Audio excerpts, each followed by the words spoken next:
Nah, permasalahannya adalah nih, sengaja saya taruh tisu yang gede ya, biar benar-benar kelihatan dan anginnya seberapa kuat yang keluar dari bagian belakang ini.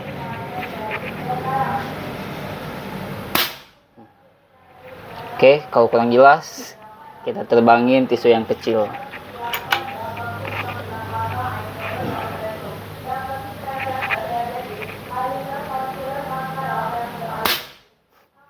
Gila ya.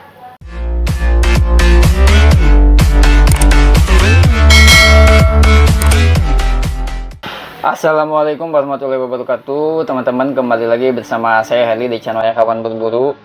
Semoga teman-teman dalam keadaan sehat ya. Buat teman-teman yang baru bergabung di channel ini adalah channel yang membagi tentang aksesoris, informasi, review, unboxing, dan beberapa tutorial yang mungkin bermanfaat buat teman-teman ya. Dan saya ucapkan terima kasih buat teman-teman yang selalu setia nontonin dan subscribe channel saya ini ya. Semoga menjadikan channel ini sebagai media pembelajaran atau buat teman-teman upgrade wawasan tentang perbedilan ya. Oke, kita lanjutkan. Jadi pada kasus kali ini adalah senapan hammer ya. Penyakitnya adalah dia ini bocor di bagian hammer, di bagian sini. Nah, sebenarnya ini tuh sederhana ya, maksudnya penyakitnya nggak begitu apa ya, nggak begitu kompleks gitu ya ibaratnya. Cuman kalau keadaan kita lagi di lapang tiba-tiba terjadi hal seperti ini, tentunya akan menjadikan permasalahan yang sangat menghambat ya, karena akurasinya kita pastinya nggak akan benar. Secara kalau ada kebocoran pada bagian belakang ini, angin itu nggak akan full masuk semuanya ke dalam ke laras gitu maksudnya, kebuang. Jadi ada sebagian yang masuk ke bagian belakang yang menghasilkan bocor. Memang tidak dominan semuanya ke belakang, tapi itu akan sangat mempengaruhi untuk akurasi. Ini bisa terjadi buat unit apapun, maupun unit BR, hunting ataupun sebagainya ya. Nah, salah satu upaya yang akan kita lakukan adalah permasalahannya di bagian pentil ya, pentil. Nah, hal yang pertama kita lakukan adalah membuang dulu angin ya. Jadi kita harus membuka pentil dan mengganti seal ya. Permasalahan cuma ada di seal doang. Nanti saya spill sealnya, yang ya saya nggak pakai seal yang mahal piton atau silikon lah. Saya pakai seal NBR yang harganya cuma 200 perak kalau misal.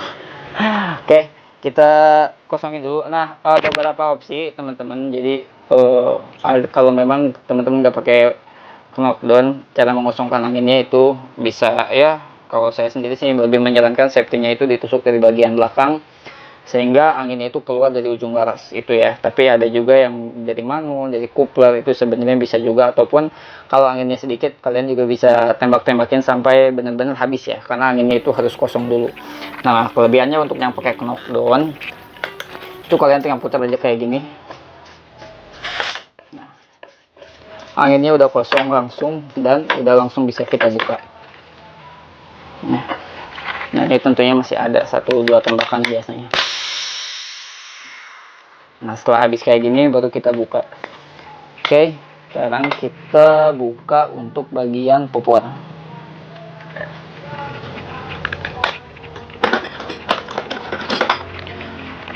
Baut popor itu umumnya menggunakan kunci L ukuran 4 ya. Kita buka dulu popornya.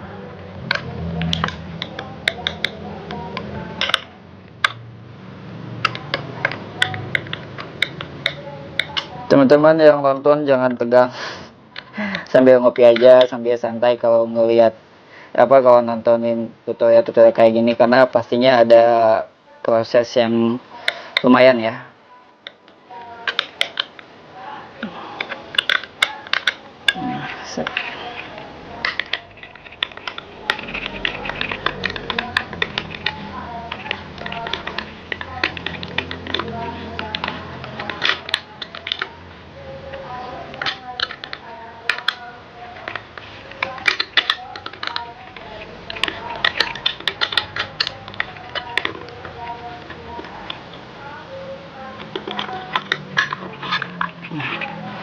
Pertamanya kita harus lepasin dulu bagian popor. Oke. Nah, setelah itu kita langsung aja lepas ke bagian reguanya. Sebenarnya ini supaya nggak ini aja ya teman-teman, supaya nggak kabuk itu ketika saya mau ngelepas si pentilnya ini. Nah, saya mau tunjukin biar lebih dekat, kita kasih kamera belakang. Nah, ini teman-teman untuk penampakan dari bagian valve yang akan kita buka ya. Sebenarnya kalau saya di sini menggunakan apa ya, obeng min gitu, obeng min buat motor juga, yang penting obeng min. Tapi beberapa chamber itu menggunakan penutup valve-nya ini beda-beda, ada yang menggunakan L, ada juga yang memang apa ya, modelnya itu menonjol keluar terus dibukanya itu pakai tang jepit ya.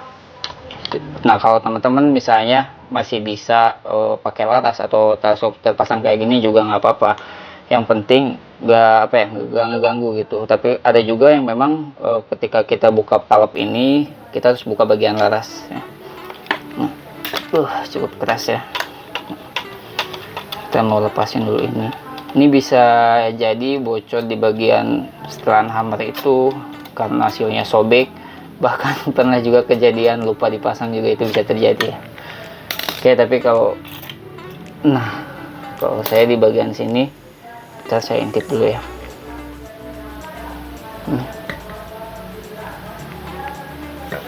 Ini silnya ada ya, jadi kemungkinan ini adalah kejadiannya itu sobek.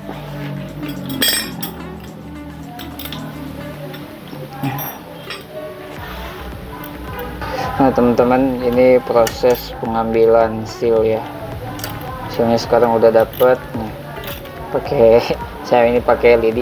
Jadi saya nyobain, sebenarnya saya ada alat untuk biasa buka seal, tapi karena kalau chamber hammer ini cukup panjang ya, ada extension di bagian sini, jadi nggak kejangkau gitu. Terus kalau saya ini ya dibalik kayak gini, kalau chamber yang biasa tuh biasanya itu jatuh ya, cuman kalau ini malah nyangkut di bagian sininya ya. Mungkin teman-teman ada yang chambernya sama kayak punya saya.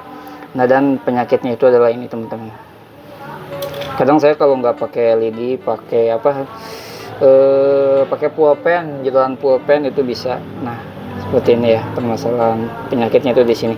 Terlihat memang nggak terlalu terlihat rusak, tapi ini ada gompalan, terus ini tuh gepeng ya. Kalau teman-teman perhatikan, ini di arah jam berapa ini? Arah jam 7 ini ada luka ya. Ada luka. Nah, luka segini aja ini tuh berpengaruh ya. Berpengaruh, bisa menjadikan, nah kalau kayak gini kelihatan nih, sedikit aja lukanya ya. Ini bisa berpengaruh kebocoran seperti yang kita alami saat ini. Oke.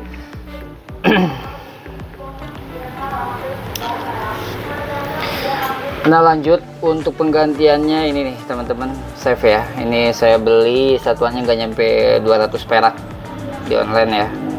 NBR 70, kodenya 004. Teman-teman catat, nanti saya spill deh untuk price list harga si ini tuh. Sebentar ya, saya cek dulu. Nih teman-teman, saya spill ya, harga hasilnya cuma 104 perak yang saya beli. Jadi saya beli 50 piece itu, intinya nggak nyampe 10.000 lah, murah banget ya. Nama tokonya Sindosil. Teman-teman boleh screenshot ini, kalau enggak teman-teman komen, nanti saya langsung share link buat sama teman-teman ya. Oke, kita langsung ganti dulu. Nah teman-teman, yang bagus itu sebelum seal dipasang kita kasih dulu grease ya, atau ini nih, buat pelumas aja, buat pelumas si seal ini sedikit aja, yang penting ada licin-licinnya gitu. Nah, cara pasangnya kalian gak harus masukin langsung ke dalam chamber ya. Nah, masukin aja ke dalam si aspalnya ini. Ini sebenarnya nanti juga kalau kita pasang ke sini dia bakalan nempel di dalam. Oke. Nah, oh ya teman-teman, gimana kalau ada pertanyaan, misalnya kan setiap aspal itu berbeda-beda ukurannya. Ada ukuran 3 mili seperti yang saya ini ukuran 3 mili ya, ada yang ukuran 3,5, 4 mili. Nah, itu sebenarnya dari sealnya juga menyesuaikan. Kalau teman-teman ukurannya sekitar 3,5, saya rasa itu sama ya, yang saya alamin itu sama ukuran sealnya. Tapi kalau dari 4 mili ke atas saya belum pernah tuh kalau untuk spesial big game kayak gitu. Nah, oke, kalau udah kayak gini teman-teman, usahakan sebelumnya bersih dulu ya. Setelah itu kita langsung pasang aja kayak gini, pasangin lagi ke tempat semula.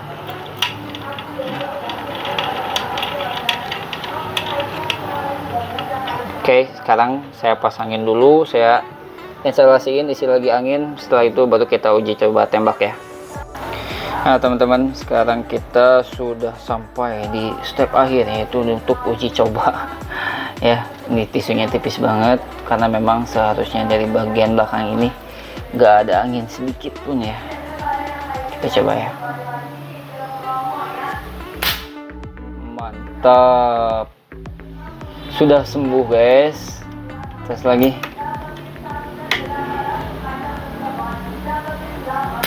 Mantap, berhasil ya.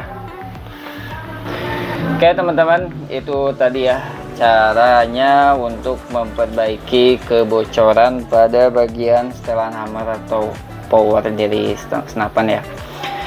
Cara ini bisa digunakan untuk di berbagai senapan PCP ya, nggak harus senapan yang sama mereknya seperti yang saya pakai. Misalnya kalian mau dengan Garunting, GTX atau brandnya 88, itu rata-rata kalau memang bocornya dari bagian setelan power tadi, itu pasti bagian seal palp yang tadi harus yang tadi saya ganti ya. Nah kejadian ini sebenarnya udah umum, cuman kita jarang memperhatikan, dan itu bisa terjadi karena faktor usia. Jadi lama-lama itu tadi tuh bisa jadi goresan atau kan jadi gepeng kayak tadi ya. Itu tuh karena mungkin ada bukan mungkin ya, tapi memang ada si bagian palp sama dinding palpnya itu ngegencet, lama-lama jadi gepeng. Terus karena bisa jadi kotor di bagian area palpnya, jadi lama-lama kegores. Nah itu aja. Mudah-mudahan apa yang saya sampaikan teman-teman bisa dengan mudah untuk memahaminya, dan mudah-mudahan ada manfaatnya, bisa membantu buat teman-teman yang mengalami kendala kebocoran sama seperti saya ini. Nah akhir kata dari saya, terima kasih buat teman-teman yang selalu setia menyaksikan sharing kepada kali ini. Kalau dirasa tutorial ini membantu, silahkan teman-teman like, comment, dan subscribe. Dan jangan ragu buat teman-teman yang lebih pro, yang lebih ahli. Saya di sini hanya sharingnya konteksnya sharing ya. Silakan teman-teman berkomentar. Saya di sini niatnya hanya untuk sharing, berbagi pengetahuan ya, berdasarkan pengalaman. Oke, terima kasih. Akhir kata dari saya, wassalamualaikum warahmatullahi wabarakatuh. Salam satu waras, salam satu hobi, salam kawan berburu. Terima kasih. Assalamualaikum warahmatullahi wabarakatuh.